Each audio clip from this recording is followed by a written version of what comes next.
I would say Shea, Ant-Man. I feel like those are two of the guys, that can continue to torch. After I'm done, after Steph, KD, the guys that have just been setting the standard for so many years. There's a lot of guys to pick from in this group of 24 that are here.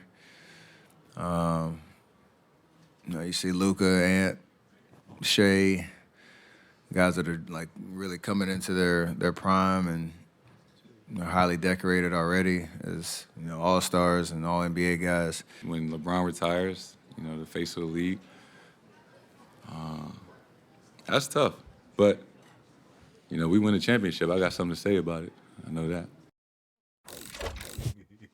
All right, lots of young stars in the NBA, but there'll be super huge shoes to fill for LeBron, KD, Steph Curry.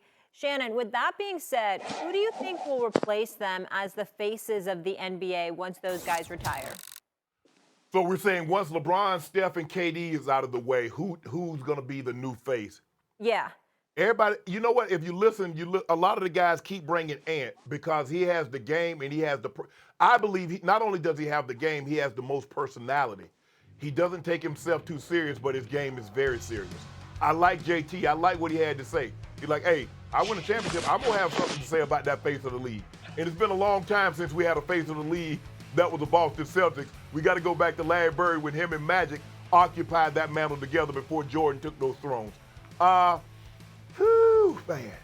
The question is, Stephen A., and you follow this game very, very closely, will it ever be a situation where we have a foreign-born player that is the face of the NBA, a Luka, a Nikola Jokic, or must it be? Now, I understand the game is global now. It's not like it was in the 80s when you only had one or two foreign-born players in the NBA. So if you put me to the test right now, I like Ja, but I think Ja's going to need to stay out of his own way. But I would say it's going to be between Ant-Man and Jason Tatum because I like Jason Tatum's game. I think he has enough personality. He's not as charismatic outwardly as, say, Ant-Man. But if you make me pick one, I'm going to say Ant-Man, followed closely by Jason Tatum. Go ahead, Big Perk. I don't believe it's going to be one, to be honest with you. I don't believe that I could just pinpoint and say that I could pick one of these guys to be the face of the league. After LeBron James then carried the torch for so many years, when Jordan passed the torch to him, I just don't see that particular young man that I could put above the rest. And I'm sorry, because you could say Anthony Edwards, and right, he has the personality, he has the game, but he is in a small market. I don't believe that he's even top 20 right now in jersey sales. But that says a lot, right? You got Jason Tatum, who has the game, he has the market. I believe he's top 5 in jersey sales right now, but he needs a little bit more personality. He's still shying away from the camera. Then you have SGA, right? And you have SGA down there putting in work in OKC. But think about it, that's a small market. Even when Russell Westbrook was down there winning MVPs, putting up triple-doubles, no one was screaming Russ being the face of the league. Kevin Durant led the league in scoring, 3 years down in OKC with an MVP? No one was screaming. Okay, no one was screaming that. And it's just going to be so hard for a foreign player to be the face of the league. Because I'm walking up into these AAU gyms every single Saturday with my sons, and no one's checking for a Giannis. No one's checking for a Jokic. You know what I mean? They screaming Anthony Edwards. They screaming Jason Tatum. They screaming Ja Morant. So I just don't see either one of those guys being above the rest to put a face on it to say that they're going to be the next face of the league. I just don't see it. Number one, I threw out the name SGA because his game is just so pure and he's unassuming and he does what he does as a basketball player. Night in and night out, whatever you expect from him is what he gives you. And the one thing we look for is the stardom, the star power, the stardom in terms of your ability to perform on the court. The second thing we look for is consistency. The third part is where he loses because of marketability, because he doesn't say much, okay? Exactly. I looked at Ant-Man, Anthony Edwards, and I'm doing the All Access in Minnesota this Friday, so I'll be there all day.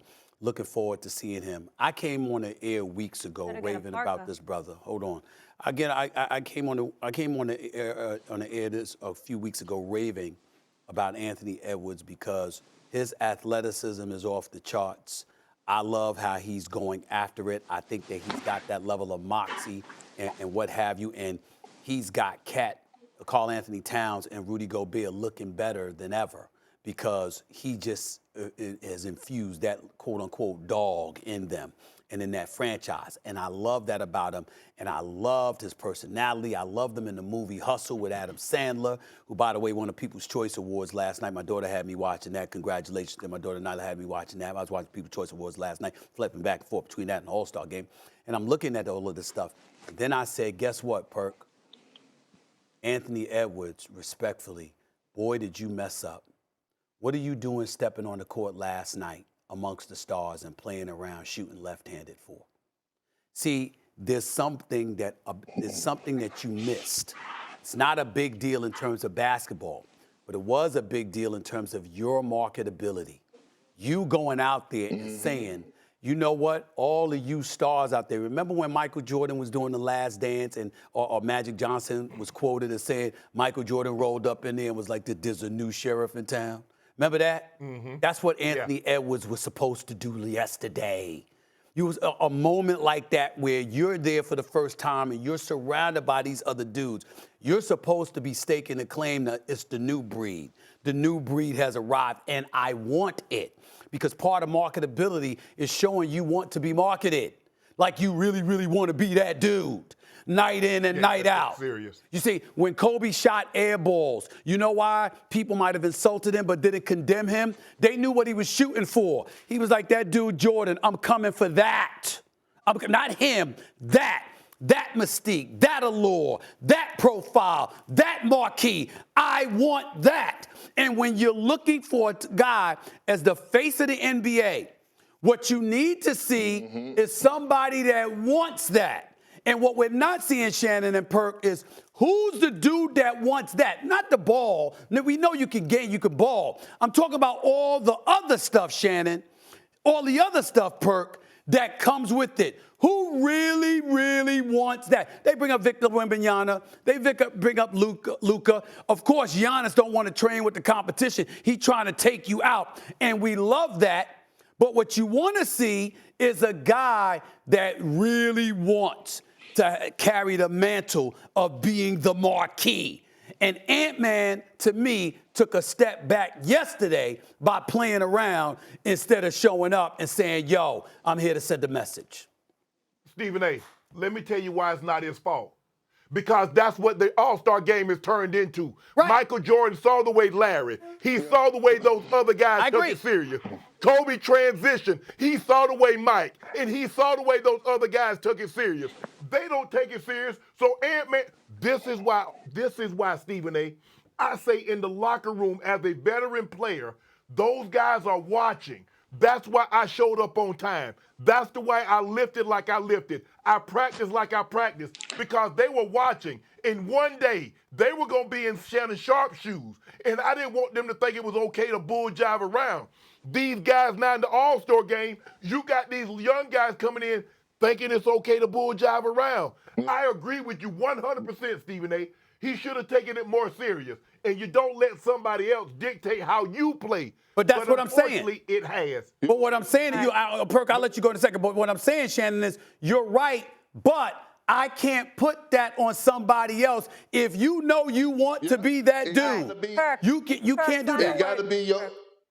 It got to be your mindset. And let me say something to you. Let me credit Russell Westbrook. Let me tell you why I bring that up. Yes. When you go, Molly, when you go to the All-Star game, you should want to win the All-Star MVP and put that under your resume. You know Russell Westbrook, one of his All-Star MVPs, he won it. He came off the bench. Wow. He came off the bench. Wow. But that goes to tell you his mindset. Yep. And Molly, back to back though. Yep, dog, always. Molly, the other thing is, Shannon will appreciate this. An all-pro game took place where they damn near playing flag football. Yeah. And some kicker or whatever was running with the football. Sean Taylor of the Washington Redskins laid him out. Let me tell you something right now. Brian It was Moorman. excessive in a lot of people, Yep. in a lot of people's eyes or whatever. But Sean Taylor, God rest his soul, is still revered to this day Yeah. because that's how he always played. Showed you the He mindset, showed up. the fear The of mindset is Yeah, you yeah. step on a football field, this is what you're supposed to do. Okay, I just got to say one thing. So basically what I take from this conversation, we don't really have a clear-cut We don't. race to take over. We That's don't. what it sounds No, we like. don't. It's up We for don't. grabs. And also, we got to see who's going to win chips, to Jason Tatum's point as well. Wanna try to boast at what I look like. Keep them down, try to wear, I pull up long range. Jimmy with the heat, I'm on fire. It's NBA over here,